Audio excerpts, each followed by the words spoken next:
বাংলাদেশ জামায়াত ইসলামী সমর্থিত রংপুর ৩ আসনের এমপি প্রার্থী কেন্দ্রীয় কর্মপরিষদ সদস্য অধ্যাপক মাহবুবুর রহমান বেলাল রংপুর সদর উপজেলার বিভিন্ন ইউনিয়নে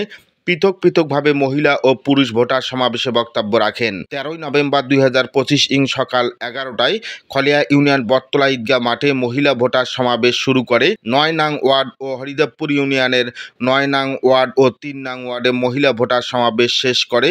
বাদ মাগরিব চন্দনপাট ইউনিয়নের মাঠেরহাট মাটিয়ালপাড়া পুরুষ ভোটার সমাবেশে যুক্ত হন।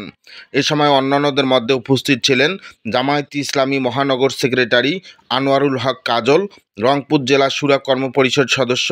সদর উপজেলা চেয়ারম্যান প্রার্থী অধ্যাপক আব্দুল গনি, রংপুর মহানগর শুরা কর্মপরিষদ সদস্য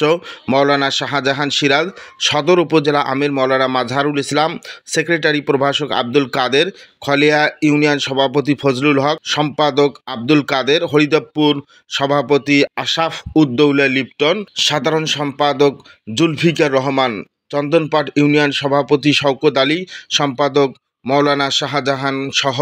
দলীয় নেতাকর্মীরা উপস্থিত ছিলেন। সম্মানিত দর্শক, আপনারা যারা গালিব টিভি দেখছেন দেশ ও দেশের বাইরে, আপনাদের সকলকেই আন্তরিক ধন্যবাদ অভিনন্দন জ্ঞাপন করছি।